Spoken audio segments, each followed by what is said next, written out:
SpaceX's Lunar Starship is the bomb. The last time man went to the moon was in 1972.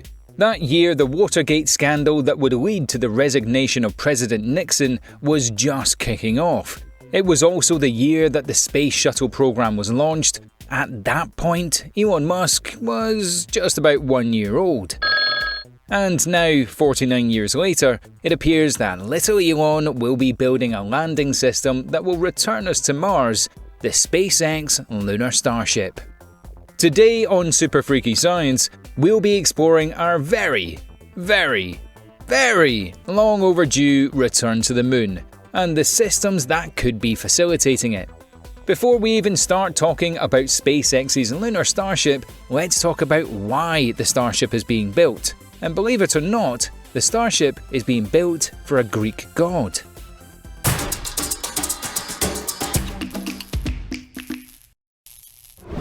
Project Artemis. Okay, well, not a Greek god per se.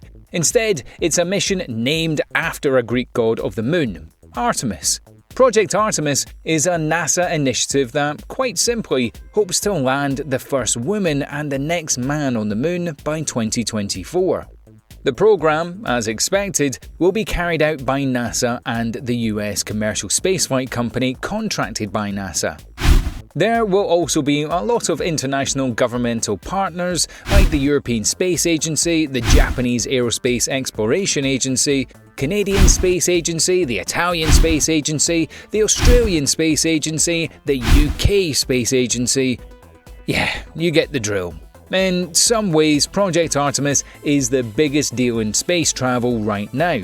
That's partly because it's achievable and we've done it before. Unlike other conceptual missions, like crewed missions to Mars, which are only subject to speculation, not actual planning.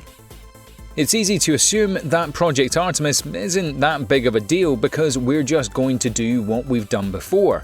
But Project Artemis isn't just about landing the first woman and the next man on the moon. It's also about establishing a sustainable presence on the moon and laying the groundwork for companies to build a lunar economy. And then, eventually, sending a man to Mars. And those are things we've never done before. The launch vehicles. The Artemis mission is a pretty ambitious one, and it would need a pretty ambitious launch vehicle. NASA plans on using the Space Launch System, an American space shuttle-derived super heavy-lift expendable launch vehicle. However, the SLS isn't the only launch vehicle NASA plans on using. The Space Org has already contracted several American space companies for the human landing system part of the launch. The three companies that NASA contracted include Blue Origins, Dynatech, and SpaceX. Human landing systems. On the 30th of April 2020, NASA announced a $967 million in design development funding to three companies: Blue Origins, SpaceX, and Dynatech. These three companies were to build human landing systems that would assist in making Project Artemis a possibility. Each of the three design concepts had dissimilar elements intentionally. This gives the program design redundancy, as NASA hopes to select the best two landing systems for development. The Blue Origins team had other space companies like Lockheed Martin and Northrop Grumman involved, and so did Dynatech's team. However, SpaceX was involved as SpaceX alone. There's no collaborators whatsoever. The Blue Origin teams have got the largest share of the pie, with $579 million in funding. The team that got the biggest share was the Dynatech team, with $553 million. The SpaceX team got the rest of the money, a paltry $135 million. Well, we can't say for sure. It appears that the reason Blue Origin got the biggest chunk of the grand pie was that their lander showed the most promise. According to the source papers, the Blue Origin project has an acceptable technical rating and very good management rating, as opposed to the SpaceX system, which only has an acceptable technical rating and an acceptable management rating. The initial design phase of the program has been slated to last for just 10 months, after which NASA would evaluate which contractors would be offered the contracts for initial demonstration missions and select firms for development and maturation of their lunar lander system designs. However, just last month, NASA extended it to 12 months. But it appears that SpaceX wouldn't need that long to come up with a design. Hold up. Before we get into the schematics of SpaceX's lunar lander design, we've got a challenge for you. We'll tell you a super freaky science fact. If you've heard it before, you can continue watching the video. If you haven't, you have to like and subscribe and ring that notification bell. Deal? Deal. Did you know that we have no idea what's outside the visible universe, but it's pulling chunks of galaxies away? Yeah, it's called the dark flow. We have no idea what it is or what it does, but we know that its gravitational pull is enough to pull things in its direction. Did you know that? Bet you didn't. The SpaceX Moonlander. According to the new timeline, SpaceX should be done with the design phase of their Moonlander on or before the 13th of April 2020. So yeah, SpaceX still has the time to make final changes and finishing touches to their design, but the entire concept of it should be done by now, and it appears that it is.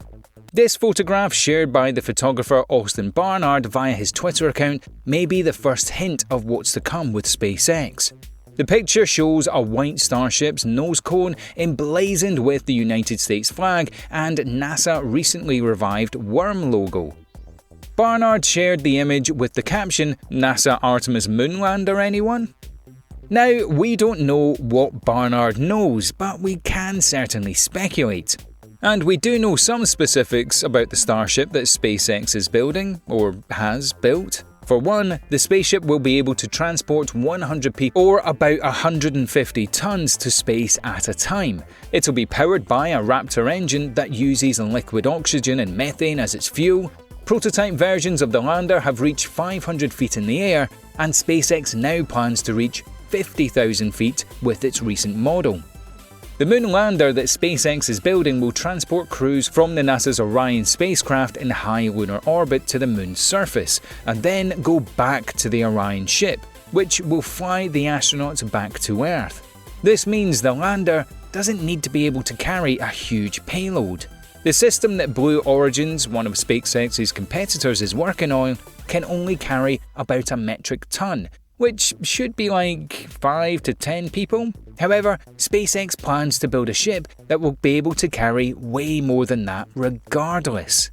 According to the source papers, the SpaceX prototype will stand around 160 feet tall with a diameter of roughly 30 feet, dwarfing the other human-related lunar landing concepts.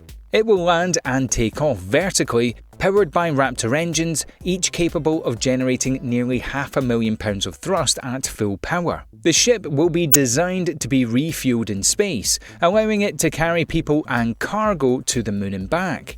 Interestingly, the paltry $135 million that NASA gave SpaceX as funding is the most significant government investment in SpaceX's Starship program to date. It's easy to believe that NASA doesn't trust SpaceX's solution that well. That's why they were giving a much lower share of the grant than others. But the comments from NASA debunk that as falsehood. According to NASA Administrator Jim Bridstein, SpaceX's proposal was a very different solution than any of the others, but it could also be game-changing. And that's why we decided not to discount it. After all, why would anyone bet against Elon Musk? That's it for today, guys. Don't forget to hit the like and subscribe buttons. Goodbye, and remember to stay super. Forget about the freaky. Leave that to us.